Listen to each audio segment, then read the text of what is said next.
Warahmatullahi wabarakatuh. Alhamdulillah rabbil alamin, wassalatu wassalamu ala asyrafil anbiya wal mursalin wa ala alihi washabihi ajmain. Puji syukur pada Allah Subhanahu wa taala, selawat dan salam buat Rasul tercinta baginda Muhammad sallallahu alaihi wasallam. Allahumma shalli ala sayyidina Muhammad wa ala alihi washabihi ajmain. Baik ananda sekalian yang berbahagia, selamat pagi. Apa kabar semuanya?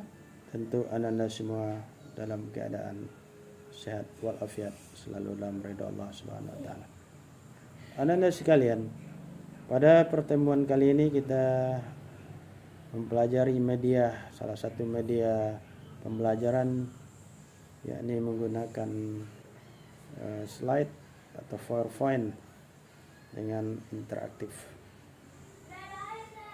yakni dengan tema peradaban Islam periode Makkah 610 Masehi sampai 622 Masehi. Baik ananda semua, adakah yang tahu bagaimana kondisi sosial, agama dan kemasyarakatan bangsa Arab sebelum datangnya Islam? Ayo silakan. Tentu kita semua tahu bahwa kondisi bangsa Arab dikenal dengan masyarakat jahiliyah. Ada yang paham apa arti jahiliyah? Yakni peradaban yang sangat buruk. Tentu ananda semua juga mengetahui bahwa salah satu ciri yang menunjukkan peradaban yang sangat buruk tersebut adalah masyarakat yang dikelompokkan menurut status sosial. Jadi bangsa Arab itu dikelompokkan kepada, ada kelompok bangsawan yang menempati posisi yang sangat terhormat, sementara kelompok orang-orang yang miskin menjadi posisi yang sangat terhina. Kemudian yang kedua, ada gaya hidup yang tidak beraturan dan akhlak yang sangat buruk sekali. Maka di dalam misi Rasulullah sallallahu alaihi wasallam itu salah satunya adalah memperbaiki akhlak bangsa Arab. Anda tengok kondisi selanjutnya itu ananda, bahwa Rasulullah diutus itu adalah untuk meningkatkan derajat kaum wanita, karena nasib kaum wanita yang sangat terhina dan menjadi pemuas syahwat kaum laki-laki tanpa diikat oleh pernikahan. Kemudian kondisi sosialnya, agama yang dianut adalah agama Yahudi, Nasrani, Majusi dan paganisme. Ada yang tahu apa itu agama paganisme?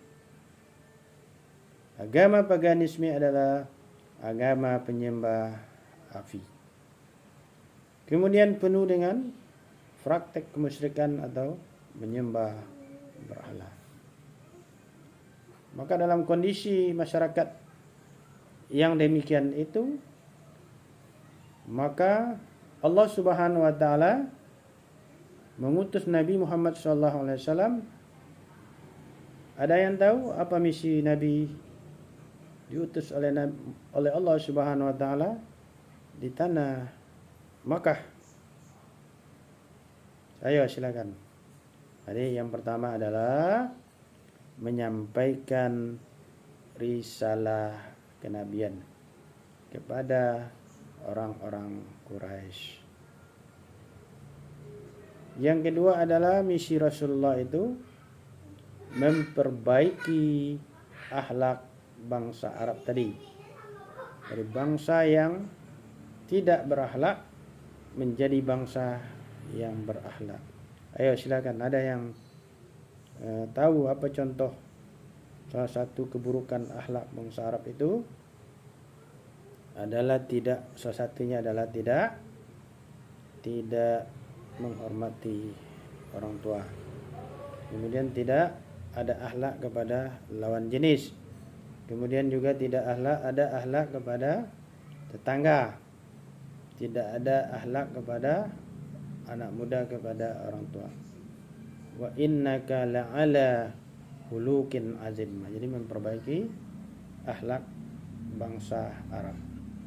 Kemudian misi Nabi itu adalah menyampaikan dakwah supaya orang-orang kafir Quraisy itu meninggalkan kesyirikan. Meninggalkan kesyirikan dari dia menyembah berhala kepada menyembah Allah Subhanahu wa taala.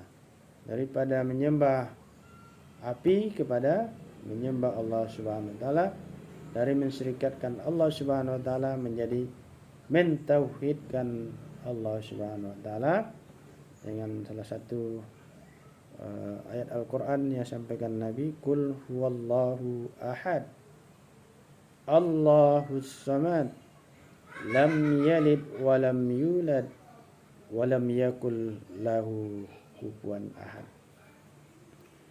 Kemudian yang selanjutnya adalah misi Nabi itu adalah memuliakan kaum perempuan. Nah, jadi ketika Islam belum datang, bahwa perempuan ini dijadikan, atau wanita ini dijadikan budak pemuas nafsu oleh orang-orang kafir Quraisy.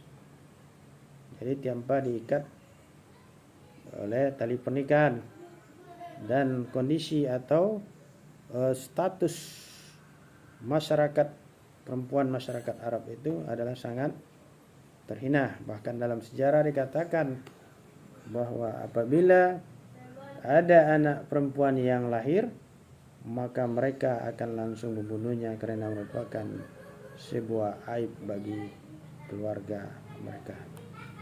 Kemudian misi diutusnya Nabi itu adalah, ada yang tahu? Coba tambahkan. Tadi sudah 4. Menyampaikan risalah kenabian, memperbaiki akhlak bangsa Arab, meninggalkan kesyirikan, memuliakan kaum perempuan. Ayo, siapa? Nah, yang kelima itu adalah menata masyarakat Arab yang berperadaban. Dari masyarakat yang biadab kepada masyarakat yang beradab. Wa ma arsalnaka illa rahmatan lil alamin. Nah, ini dasarnya. Bahwa tidaklah diutus Nabi Shallallahu Alaihi Wasallam itu kecuali rahmat bagi seluruh alam. Hewan juga mendapat rahmat. Mengapa? Karena sebelum Islam datang itu hewan-hewan juga tersiksa oleh orang-orang kafir Quraisy. Karena mereka dimakan dagingnya tetapi tidak disembelih. Selanjutnya kita adalah mengetahui, ada yang tahu bagaimana tahapan dakwah yang dilakukan oleh Nabi Muhammad SAW? Tadi misinya, sekarang tahapannya. Ayo silakan, siapa yang tahu? Ya, baik. Yang pertama itu dakwah dilakukan secara sembunyi-sembunyi. Ini 3 tahun, dan menjadikan Darul Arqam sebagai majelis pertemuan atau majelis ilmu. Ananda, ada yang tahu mengapa dakwah pertama itu secara sembunyi-sembunyi? Ya, karena takut orang kafir Quraisy langsung menolak ajaran dakwah Nabi Sallallahu Alaihi Wasallam. Maka dia lakukan secara sembunyi-sembunyi, yakni kepada istrinya dan kepada kawan terdekatnya. Kemudian ada lagi tahapan yang kedua, ada yang tahu? Secara semi terbuka.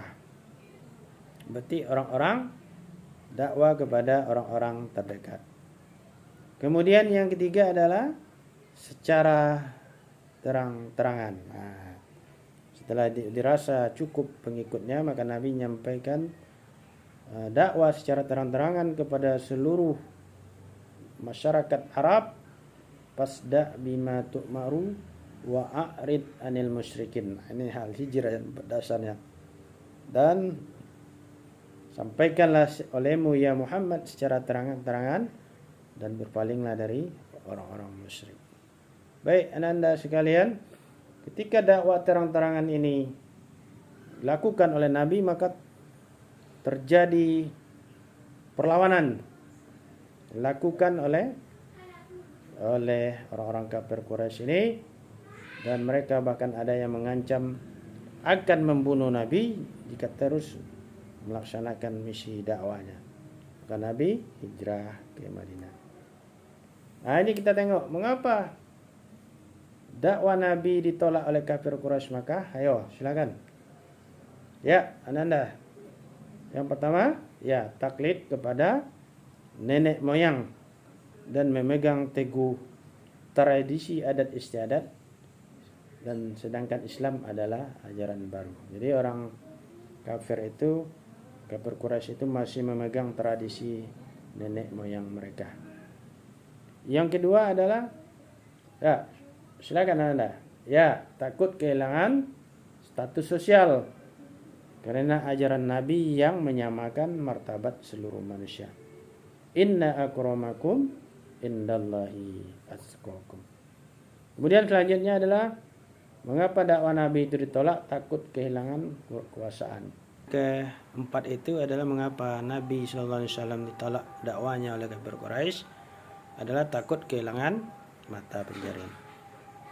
Jadi mereka juga tidak menerima ajaran Nabi tentang adanya siksa kubur dan hari berbangkit. Kemudian kafir Quraisy itu tidak bisa membedakan antara kekuasaan dan lain. Baik, jadi kan pada ditolak dakwah Nabi itu, maka mereka merencanakan pembunuhan terhadap Rasulullah SAW. Ini diungkap oleh Allah Subhanahu Wa Taala dalam surat Al-Anfal ayat 30. Coba ada yang bisa membacakan bunyi ayatnya? Ya, silakan Ananda. Yang jika ada yang tahu. وَإِذْ يَمْكُرُ بِكَ الَّذِينَ كَفَرُوا لِيُثْبِتُوكَ أَوْ يَقْتُلُوكَ أَوْ يُخْرِجُوكَ وَيَمْكُرُونَ وَيَمْكُرُ اللَّهُ وَاللَّهُ خَيْرُ الْمَاكِرِينَ. Kemudian Nabi diperintahkan Allah untuk hijrah ke Yasrib atau Madinah. Jadi Ananda sekalian, itulah tahapan dakwah Nabi di Makkah.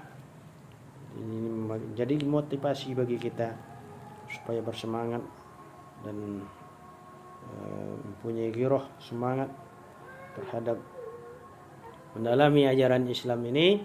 Dan kita tahu bagaimana susah beratnya perjuangan yang dilakukan oleh Rasulullah sehingga beliau sendiri diancam akan dibunuh.